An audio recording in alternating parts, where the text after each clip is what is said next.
I have spent 50 years reading rooms the way other men read racing forms. Who is bluffing? Who is broke? Who still believes his luck is coming? So when my old friend Harold Price invited me to the Anchorage Club for Thursday card night, I went the way I go to most things now, past 70, to watch, not to play. I did not expect the room to teach me anything. Rooms like that rarely do. The Anchorage sat where the warehouses used to be, before the docks went quiet, and the money that built them turned itself into leather chairs and a wine cellar, and a brass plaque by the door that nobody under 60 could afford to walk past twice. It kept one grand piano in the card room, an old thing with a dark, water-stained case, more furniture than instrument, pushed against the far wall between a bookcase no one opened and a window that looked out on the tide flats. In 30 years of membership, Harold told me he had heard it played exactly never. A fixture, like the umbrella stand, tolerated because moving it would have meant admitting someone once cared what it sounded like. 20 of us were there that night, coats off, sleeves rolled, the air thick with cigar smoke, and the particular quiet of men losing money they can afford to lose, which is a different quiet than the one made by men who cannot. Colonel Ashby was having one of his nights. Down badly, doubling down worse. The kind of losing streak that turns a genial man's jaw to stone by 11 o'clock. Selby dealt for the table nearest the piano, and enjoyed, as chairmen of that sort often do, being watched enjoying himself. Elias Farrow kept that piano alive without anyone thanking him for it. He kept most things at the Anchorage alive. The boiler, the brass fittings, the ancient dumbwaiter that groaned like a dying man on its cable. He was somewhere in his 50s, gray at the temples, built like a man who has spent 30 years lifting things carefully so as not to be noticed lifting them, which is its own kind of skill, the kind nobody applauds. I'd seen him twice before, always with a toolbox, never with a drink, never once at a table. That night he came in during a lull between hands, knelt at the piano's open lid with a little felt-tipped hammer, and did something quick and precise to a string that had been buzzing under the middle C for a week. Before he closed the lid, he rested 2 fingers on a key and pressed it, softly, the way a man tests ice before he trusts his weight to it. Just a note. He didn't even seem to mean to. It hung in the smoke a moment and was gone, and I doubt more than 3 of us noticed it at all. Selby noticed it. Anthony Selby owned the club, or enough of it to matter, and he was down 800 pounds that night to Colonel Ashby, which nobody enjoyed watching him be, least of all Selby. He looked up from his cards, saw Elias's hand still resting on the keys, and laughed the laugh of a man looking for somewhere to put his sting so it would land anywhere but on himself. "Since you fancy yourself a musician, Farrow," he said, loud enough for the table behind him to hear, "give us something simple. Drown out the Colonel's bad luck." A few men chuckled, the way men chuckle at a joke made at someone else's expense, when their own night is going badly enough that laughing costs nothing. Someone at the far table said something about not paying the maintenance man to play cabaret. Elias straightened, closed the lid gently. Gently, I noticed, even then, the way you close a door on a room you don't want disturbed, and said, in a voice pitched for no one but himself, that he had pipes to see to in the cellar. He picked up his toolbox and went, and the game went on as though nothing had happened, because as far as anyone at that table was concerned, nothing had. I thought that was the end of it. It was not. He came back near 11, when half the tables had folded for the night, and the room had gone soft with brandy and tiredness, and the ones still playing were playing for pride more than money. Selby was still at it, still down, worse now, his collar loosened, his stack thin, the Colonel's pile grown tall and untouched beside him like a rebuke. In the particular meanness that only a losing man can manufacture, meanness aimed sideways because it cannot be aimed at the table that's actually beating him, Selby called across the room again. "Farrow, come settle a debt of your own." He raised his glass an inch, as if that made it generous rather than cruel. "You heard the piano earlier. Don't tell me a man who tunes the thing all these years doesn't know how to use it. Go on. Give the Colonel something to lose money by." He said it as a joke for the room, the way a man throws a stone at something he doesn't expect to hit, only to feel better for having thrown it. Elias stood in the doorway a moment, toolbox still in hand, and I watched his face do something I recognized from 30 years of reading men across a betting counter. Not the flinch of a man deciding whether to call or fold, but something older and steadier than either. The look of a man who has just heard, after a very long silence, a question he has secretly been rehearsing the answer to. He set the toolbox down by the door, unhurried, as though it belonged to a different part of his evening entirely.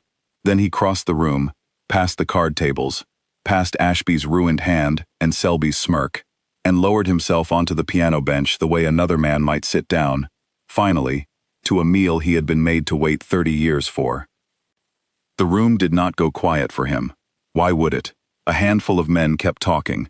Someone shuffled a deck out of habit.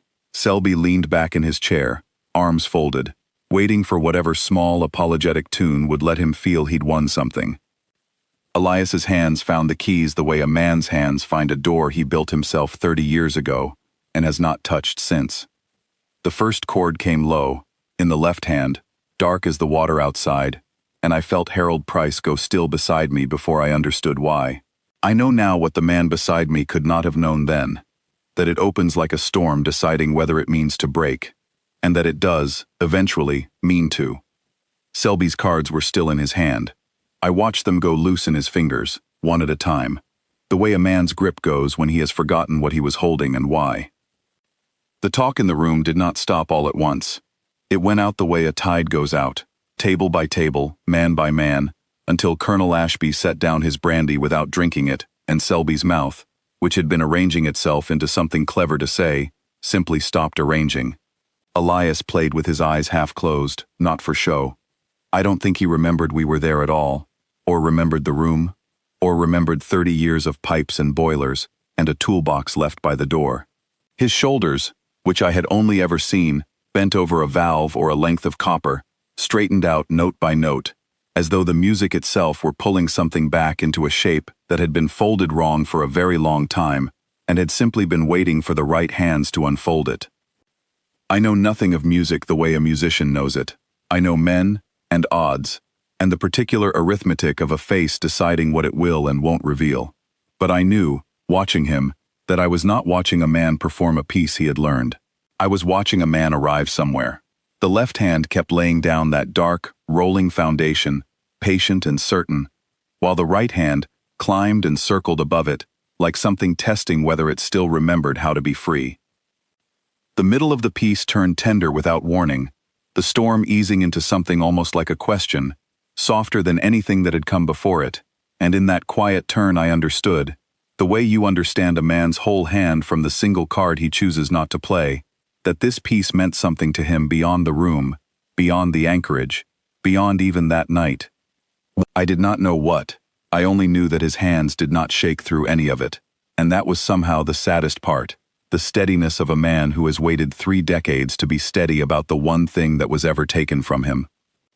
Then the storm came back, harder, gathering itself the way weather gathers over the flats outside those windows before it finally breaks, and it was extraordinary.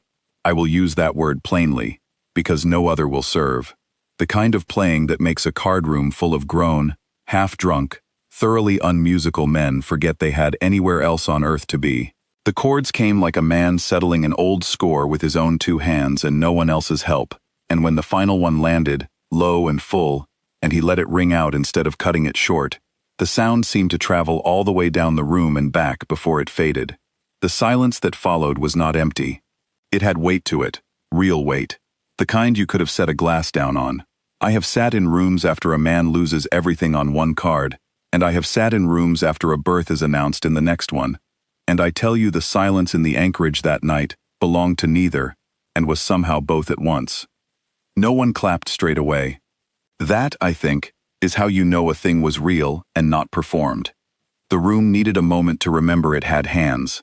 When the applause came, it came unevenly, chairs scraping back, men standing, who had not stood for anything in years, and I stood with them, my knees complaining the way they always do now, because it seemed the only honest thing to do. Selby did not clap. He set his cards face down on the felt, folding, I realized, on a hand he might have won, and crossed the room to where Elias sat with his hands still resting on the keys. He didn't say he was sorry. Men like Selby rarely manage that sentence outright. He picked up the brandy at his own elbow, the one he had been nursing all night, and set it down in front of Elias instead, and stood there with his hand on the piano's case, the way you'd put a hand on a friend's shoulder at a funeral, saying nothing, because nothing was owed to be said.